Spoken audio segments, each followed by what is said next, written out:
Yummy. Zucchini bread. So yummy.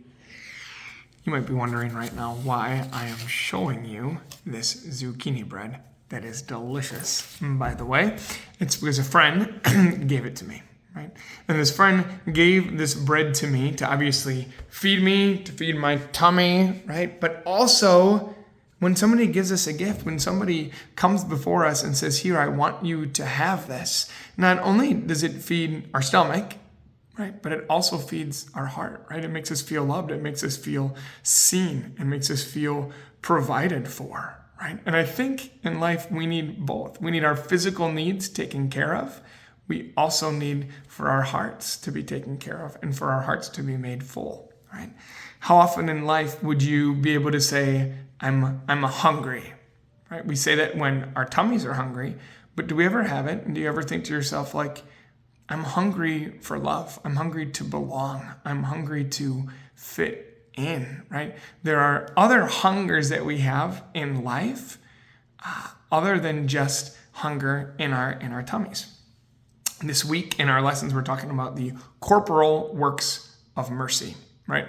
Corporal, the word corpus, means body in Latin. So these are the works of mercy, right? This love that we can give to another that help our body, right? Our body, but of course, like I'm saying, it also affects, our heart and just feeling loved and provided for. But these are a way that we can physically make a difference in people's lives. So the corporal works of mercy, the way that we can do this is feeding the hungry, giving drink to the thirsty, shelter the homeless, clothe the naked, visit the sick, visit the imprisoned, and to bury the dead, right? There are these beautiful ways that we can help. Now, of course, for the kids that are watching, it's different how you're going to do this than adults, right? I'm guessing none of you kids are going to be like, Mom, Dad, let's go visit people who are in jail, right? And preach the gospel to them and tell them how much the Lord loves them, right?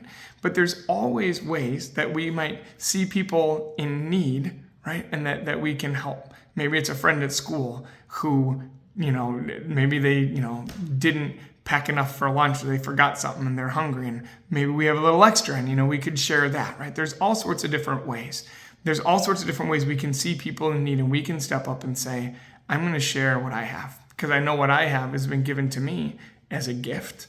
And I want to be able to share that and pour that forward. Sometimes I think too, we can say, we see people in need and maybe it's a pretty big need that they have. How am I going to be able to help in that? Simply by helping in little ways. St. Therese of Lisieux used to say that sometimes we can get caught up in wanting to do these big grandiose things, but sometimes God calls us to do little things with great love, right? Which is still a really, really great thing. St. Mother Teresa of Calcutta, a beautiful thing that she used to say, she lived her entire life serving the poor. Right? That's what she dedicated herself to. And as she served the poor, she would always say that what she would do is she saw them and as she saw their need and just sometimes people who are very poor and who are very needy, they're not going to have the nicest clothes. They're not going to have the nicest shoes. Sometimes we may look at them and say, wow, like there's something that looks a little different here.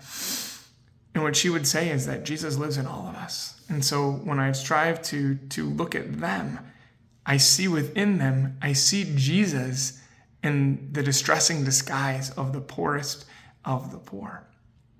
Every single person that you encounter who may be in need, Jesus lives within them. And so sometimes we might say like, well, gosh, I don't really know this person. Okay, well, if they're in need, we can pray for them. And sometimes we can still reach out and we can still help them and say, I know in doing this, I'm not only loving them, I'm loving Jesus, right?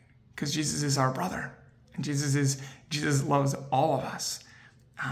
So yeah, I encourage you in your way with your parents, maybe even to pray and think about from the corporal works of mercy, is there some way that you could, maybe cook food for somebody that is hurting or is in need. Pray about it together and see what the Lord helps you to come up with. So I will leave that to you. I'll be praying too, to ask the Lord how it is that He wants for me to enter deeper into the corporal works of mercy. And I will also enjoy some zucchini bread.